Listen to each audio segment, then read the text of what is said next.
Welcome to our channel Parvati's kitchen.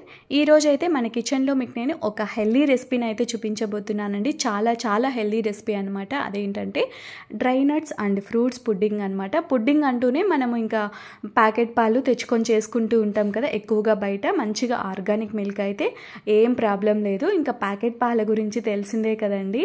అలా packet పాలు వాడకుండా వీలైనంత వరకు ఇలా హెల్దీగా తీసుకోవడానికైతే తప్పకుండా ట్రై చేయాలి మనమైతే.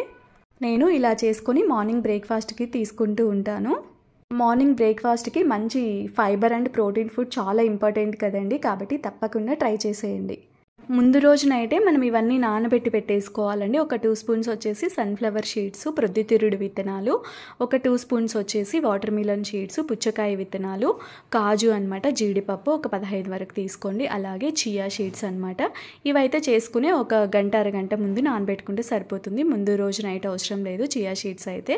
ఇంకా బాదం పప్పు నానబెట్టినవే పొట్టు తీసేసాను అనమాట. చియా సీడ్స్ తప్ప మిగతా 4 ముందు రోజు నైటే నానబెట్టుకోండి. చియా సీడ్స్ మార్నింగ్ లేచిన తర్వాత పెట్టుకుంటే సరిపోతుంది. ఈ చియా సీడ్స్ తప్ప మిగతా 4ని మిక్సీ జార్లోకి అయితే వేసేసుకోవాలి. Sunflower seeds, watermelon seeds, బాదము, కాజు ఈ 4ని వేసుకోవాలండి. మీరు చేసుకునే క్వాంటిటీని బట్టి మీరు ఇవి తీసేసుకోవచ్చు. తర్వాత మూత పెట్టేసుకొని ఒకసారి బ్లెండ్ చేసేసుకోండి. ఇక్కడ చూసారా, వాటర్ వేయకుండా ఇలా బ్లెండ్ చేసుకోవాలి.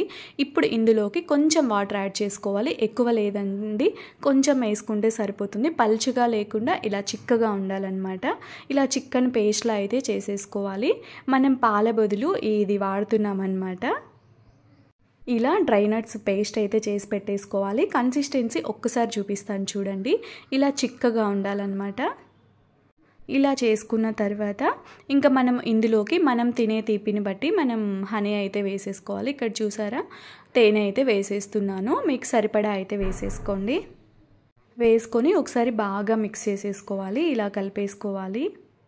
పిల్లలు కూడా చాలా బాగా తింటారండి. అవన్నీ నానబెట్టి తినమంటే అస్సలు తినరు కదా. ఇలా చేశారంటే వాళ్ళు కూడా చాలా బాగా తింటారు. ఒకసారి ట్రై చేయండి తప్పకుండా ఇదైతే.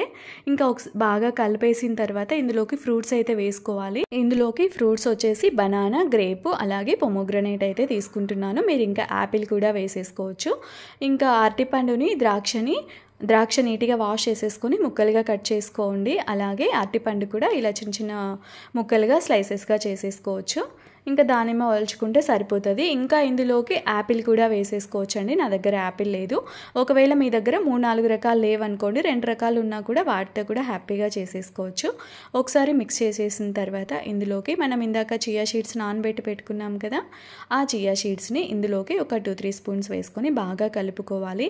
నేనైతే ఇంకా ప్యాకెట్ పాలు వాడకుండా కొబ్బరి పాలతో చియా పుడ్డింగ్ ఎలా చేసుకోవాలో వీడియో చేశానండి. అది కూడా చాలా కమ్మగా ఉంటుంది, చాలా హెల్దీ కూడా. ఆ వీడియో లింక్ డిస్క్రిప్షన్లో ఇచ్చేస్తాను, ఒకసారి అది కూడా చెక్ చేసేయండి.